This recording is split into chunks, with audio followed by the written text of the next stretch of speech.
Nephi. Okay. That Book of Mormon. That book. That We're about to cover that. Okay. Yep. Change things up a bit.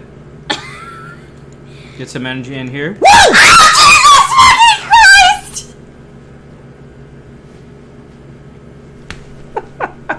You are a fucking asshole every time. Every fucking time. God. Get the fuck away from me. I mean, if you want to do this by yourself. No, just come back over here, but don't be a dick, okay?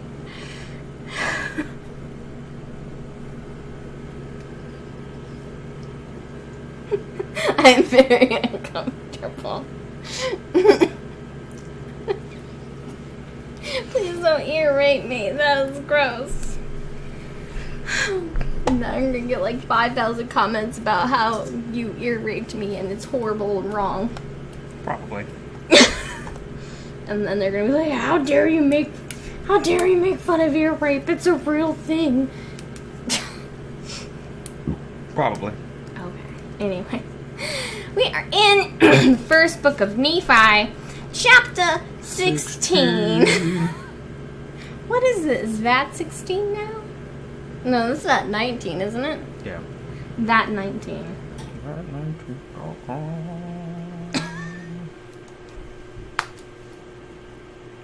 Chapter 16. The wicked take the truth to be hard. Oh, yeah. Lehi's sons marry the daughters of Ishmael. The Leahona guides their course in the wilderness.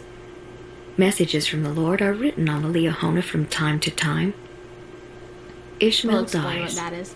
His family murmur because of afflictions. No duh.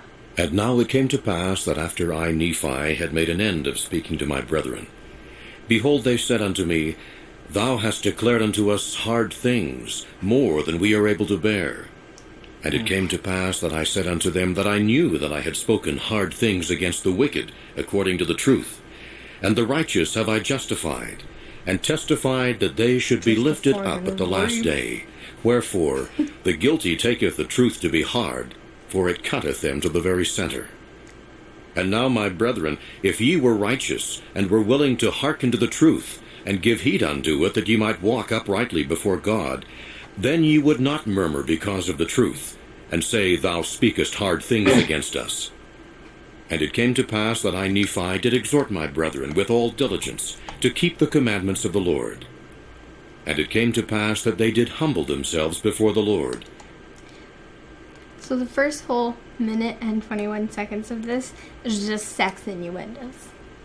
Just lots and lots of sex innuendos. And guilt tripping. And guilt tripping for not having sex. With the righteous. Yeah. Because righteous, right to the core. No, that's the hard things. It's the hard things, but the evil people are hard, but the righteous, like the truth, pierces them to the core. Just continue, please. I'm sorry. I want to make a sex innuendos. Don't judge me. Too late. Insomuch that I had joy and great hopes of them, that they would walk in the paths of righteousness. Nah. Now all these things were said and done as my father dwelt in a tent in the valley which he called Lemuel. And it came to pass that I, Nephi, took one of the daughters of Ishmael to wife. I'm gonna be really sad when Lehi dies, because there's gonna be no more dwelling in tents. He is the resident tent dweller. I feel like after the first time Joseph Smith was like, that sounds really cool, I'm just gonna make it a thing. Like, only I'm gonna know what this is a huge joke, but this is gonna be great. I'm just gonna randomly put in, dwelt in a tent, and he dwelt in a tent, and dwelt in a... Or he's like, people might think that they're not in tents anymore. I need to make them aware. You just blurred us. No, we're good. It keeps doing that every once in a while. It's because I talk with my hands and I move too much. I'm aware. Mm-hmm. I'm aware. Okay, I'm done. And also my brethren took of the daughters of Ishmael to wife. And also Zoram took the eldest daughter of Ishmael to wife. And thus my father had fulfilled all the commandments of the Lord which had been given unto him.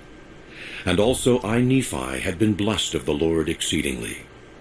And it came to pass that the voice of the Lord spake unto my father by night, and commanded him that on the morrow he should take his journey into the wilderness. And it came to pass that as my father arose in the morning and went forth to the tent door, to his great astonishment he beheld upon the ground a round ball of curious workmanship. Before we get into that, I'm guessing he meant to go further into the wilderness. Because it literally just made it sound like he had not gone into the wilderness yet. Even though they're already In the wilderness. You should start your journey into the wilderness. Oh wait, are you doing that? No. We'll never go further. Keep it going. Just Keep it up. You're awesome. Just go. It's fine. Okay, now we're gonna learn about Gotta earn your right to dwell in that tent. Now we're gonna learn about the Leona, which I don't really remember much about. And it was of fine brass. And within the ball were 2 spindles, and the one pointed the way whither we should go into the wilderness. A compass? And it came to pass that we did gather together whatsoever things we should carry into the wilderness, and all the remainder of our provisions which the Lord had given unto us. And we did take seed of every kind that we might carry into the wilderness. And it came to pass that we did take our tents, and depart into the wilderness across the river Laman. And it came to pass that we travelled for the space of 4 days, nearly a south-southeast direction. And we did pitch our tents again, and we did call the name of the place Shazer. And it came to pass that we did take our bows and our arrows, and go forth into the wilderness to slay food for our families. And after we had slain food for our families, we... I just lay down there like, we're not gonna call them animals. They're food. We're gonna go slay food. So, I pictured I just pictured slices of steak and already cooked pieces of meat just walking around in the woods. I just I pictured them like sticking an arrow in a hamburger. I got it. Yeah, The that's very pretty much what I was rare thinking. hamburger feast. You're not Crocodile Hunter. I wasn't even doing the Crocodile Hunter voice. Nobody but you probably even made that nobody else made that connection. The fuck did you get that from? My head, obviously. How was I anywhere? Why did I marry you again? It's probably just because you're squishy. It's fine. It's fine. It's fine. did return again to our families in the wilderness to the place of Shazer. And we did go forth again in the wilderness, following the same direction, keeping in the most fertile parts of the wilderness, which were in the borders near the Red Sea. And it came to pass that we did travel for the space of many days, slaying food by the way, with our bows and our arrows and our stones and our slings. They caught tacos. And we did follow time. the directions of the ball, which led us in the more fertile parts of the wilderness. And after we had traveled for the space of many days, we did pitch our tents for the space of a time, that we might again rest ourselves and obtain food for our families. And it came to pass that as I, Nephi, went forth to slay food, behold, I did break my bow, which was made of fine steel. And after I did break my bow, behold, my brethren were angry with me, because... Were they even in a time period where they started making bows out of steel?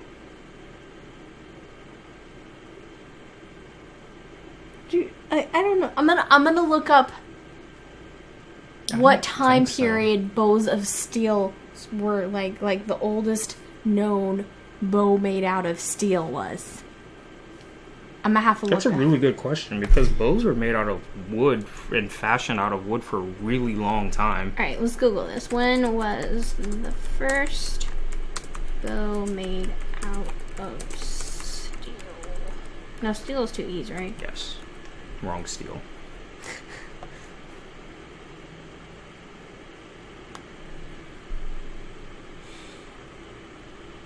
Oh my god, they actually literally reference Nephi's bow of steel.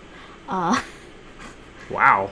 That's funny that was the first thing that came up. I mean, it also just might be because Google normally references things that you're interested in first.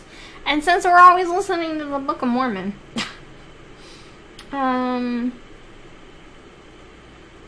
India was the first people, I believe, to overcome problems presented by the steel bow.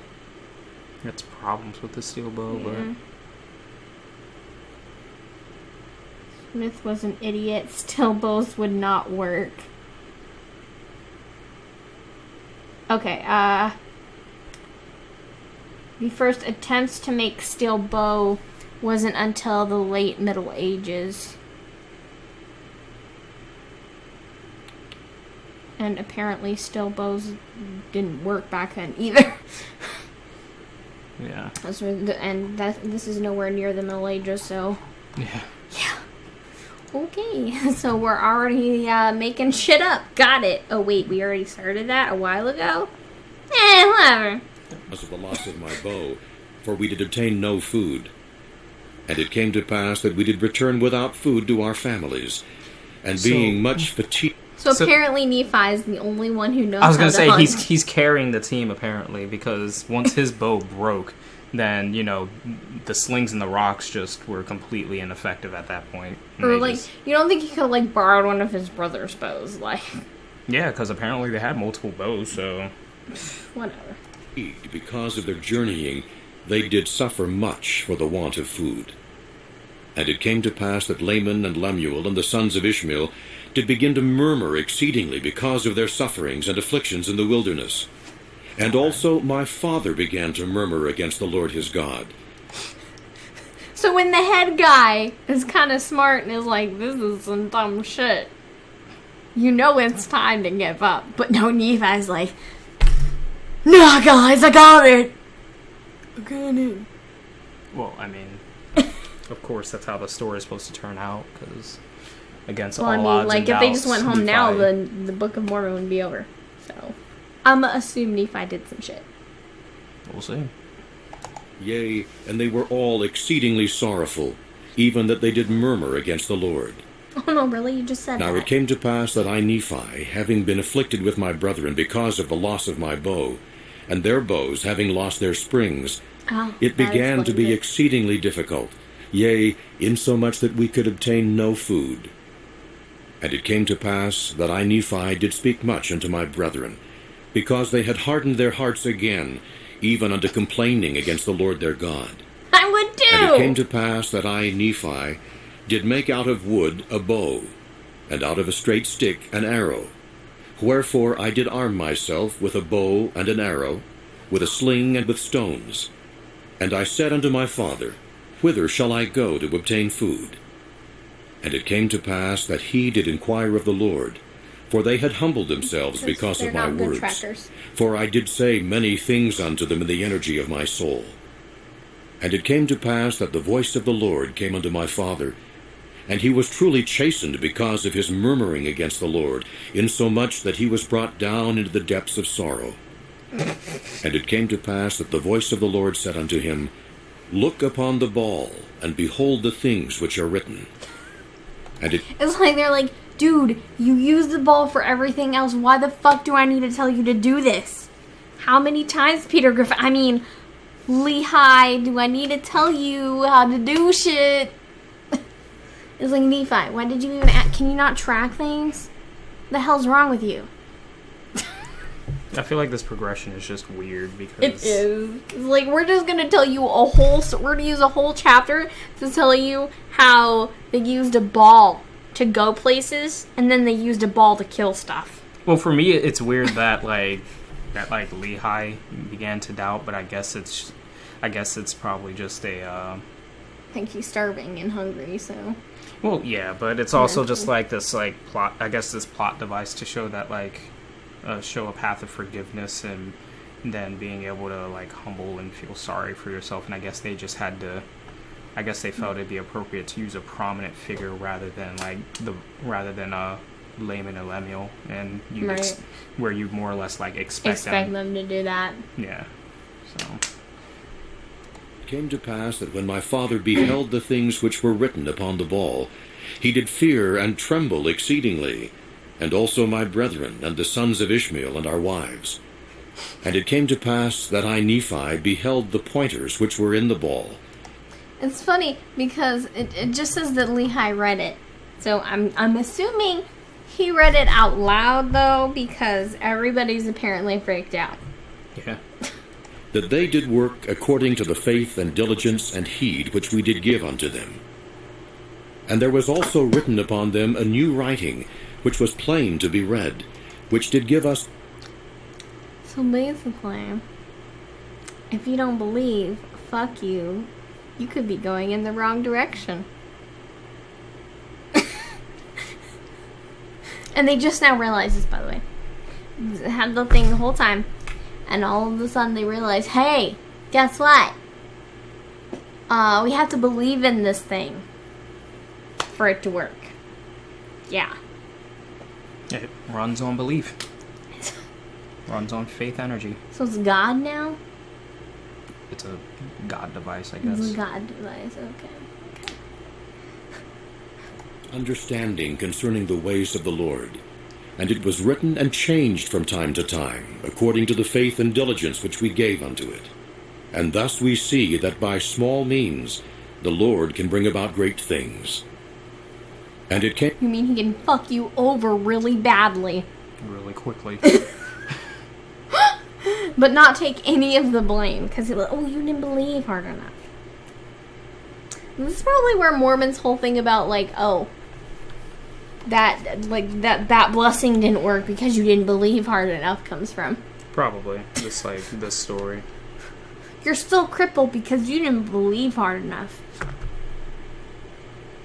It came to pass that I, Nephi, did go forth up into the top of the mountain, according to the directions which were given upon the ball.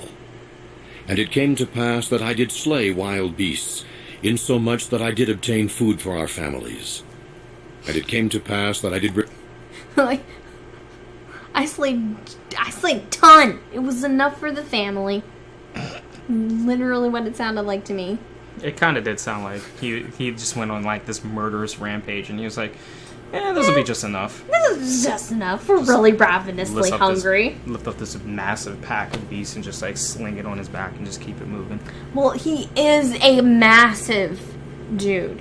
Oh, yeah. You remember, he is swole as fuck. He is swole as fuck. Nephi is fucking swole. Big in stature. Wasn't it huge in stature?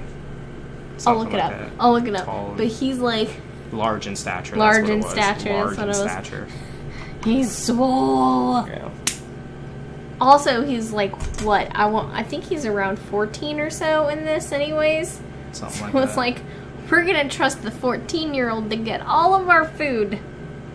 Well, that could be like an age. That could be like a cultural thing. A cultural thing. Yeah, like back then he was probably like...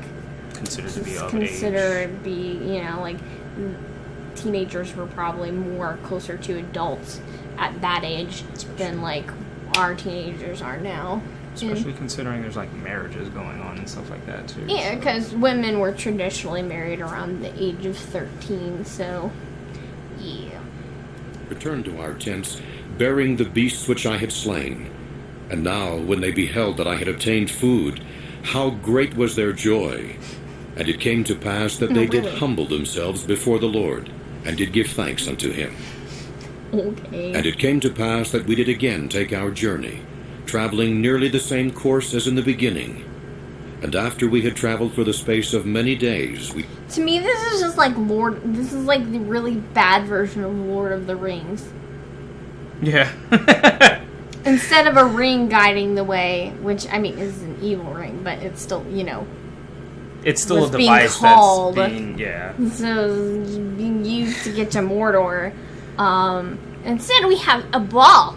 A magic ball that shows you where to get food and where to go. And it has to be fueled by belief. And fueled by belief.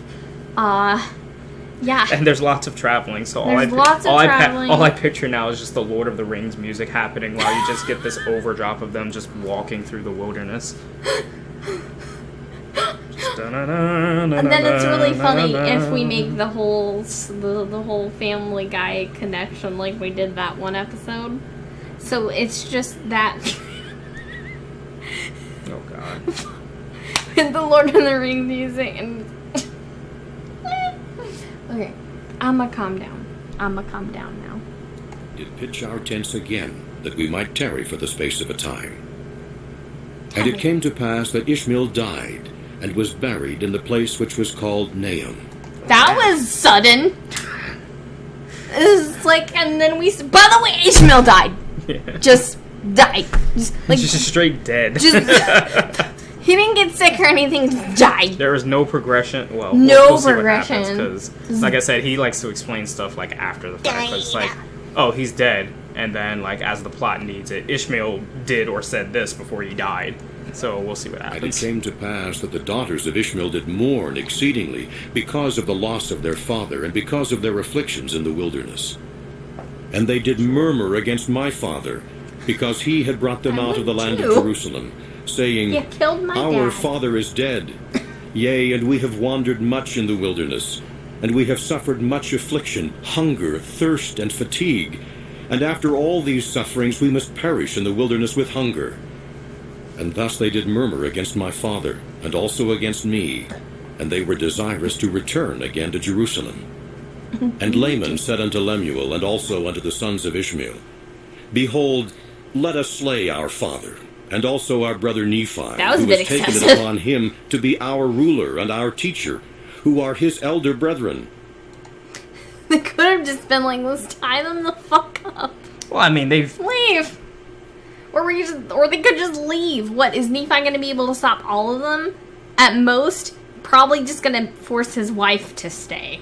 probably, It's like, but you know, they probably think that they're doing a justice at this point because yeah. you know they're probably just fed up with everything. They're like, They're let's just just kill them and get the fuck back to Jerusalem.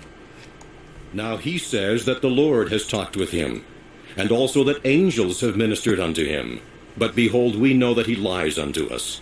And he tells us these things, and he worketh many things by his cunning arts, that he may deceive our eyes, thinking perhaps that he may lead us away into some strange wilderness. And after he has led us away, he has thought to make himself a king and a ruler over us, that he may do with us according to his will and pleasure. And after this manner did my brother Laman stir up their hearts to anger. And it came to pass that the Lord was with us. Yea, even the voice of the Lord came, and did speak many words unto them. See, this is going to be God be like, don't do that thing. Like, not even going to hurt anybody, as far as I remember. Like, And did chasten them exceedingly. And after they were chastened by the voice of the Lord, they did turn away their anger, and did repent of their sins, insomuch that the Lord did bless us again with food, that we did not perish. So, basically, see, this is why they keep doubting, and they're probably thinking that they're hallucinating, because God never actually shows them shit. Like, they see the angel. That's about it. Most of the time, they just hear something, they be like, no. Don't do the thing. So they're like, oh, dude, I don't know what the fuck I'm on. I need to rest for a while. We'll chill here for a while. I'll get mad again later. Pretty much. Because God doesn't do shit. He just whines a lot.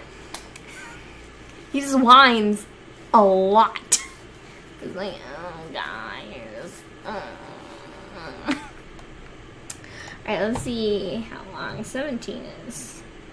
Like, I mean, he probably just was at a point where he couldn't really do anything to Laman and Lemuel because he's like, I kind of need you guys to make this vision that I placed on Nephi work now, so you guys are just kind of like unnecessary evil. I'm putting up with you guys at this point. You can't kill him right now, so that's what I'm saying. You guys are gonna get your descendants, and you're gonna have your time, and you're gonna get your chance to kind of just, you know, essentially destroy everything that Nephi stands for, almost. But yeah, that's not today. Sorry. So Not stop. today. Alright, so 17's pretty long, so we'll do that one next time. But yeah, that was, at least we're doing more story and we're going places. I guess. These are kind of like turning very episodic.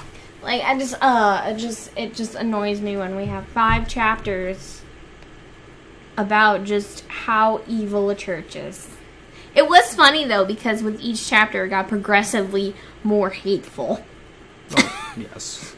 I think Joseph Smith was just like, this isn't hateful enough. I mean, pretty much. He probably wants to incite emotion, so that way it's like... Yeah. See, this for me, though, definitely explains why he was tarred and feathered, though. Because people are like, oh, so you're basically saying that our church and our God is a whore. And is the devil, essentially. People take their religion really fucking serious, so telling them that their religion is run by the devil and is a whore church, not gonna probably not gonna be safe. Just saying. Yeah, not without consequence. This is why Joseph Smith had to move to Utah. Yeah. And he didn't even, like, he got killed there, too. It's funny, because Mormons are led to believe that Joseph Smith was a martyr.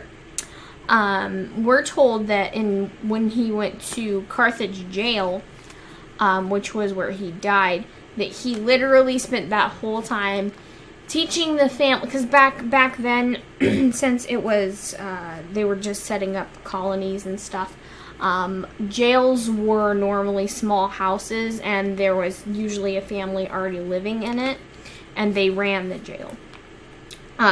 So we were taught to believe that him and the other people he was with, I don't remember exactly who, I'll look it up and put it like right here, spent their days teaching that family about... I just made an episode about this. Well, it's not that long though. I'm literally almost done. Well, I know. I mean, like the story itself, but there could have been other things about it. Just... Yeah, I mean, I might, but just to sum it up, like, he basically was, we were taught that he taught them all about the religion, and he got them to believe in God, and they were gonna let him go, and all that great gravy. But then there was just this riot, and these horrible people that stormed in, and they killed Joseph Smith because, you know, the devil had a hold of him and he was a martyr and all that and the other. But what really happened, historically, and it has been documented, and I kind of am leaning towards the historical evidence rather than, just random Mormon stuff, is that he spent most of his time drinking, gambling, and generally being an asshole. And that he had wrote a letter to the Mormon militia to basically come and get him out of jail. To just storm in there and get him out. But instead what wound up happening is, yes, an angry mob came because he was being a douchebag, and they shot him. Yeah. They shot him. They were doing a service to everybody. Except for his legacy still lives on, and it's really disturbing. Alright, guys, so with that short-ass story, which I might elaborate on later, which there's about 15,000 different versions of, like everything else in the Mormon religion. Alright, we're gonna go ahead and end it here, and then next time we will get into chapter 17. Alright. Bye, people. Patreon and stuff. You do that in frame. Yeah. Why is it not? There we go. Oh my god, Victor. Bye, guys.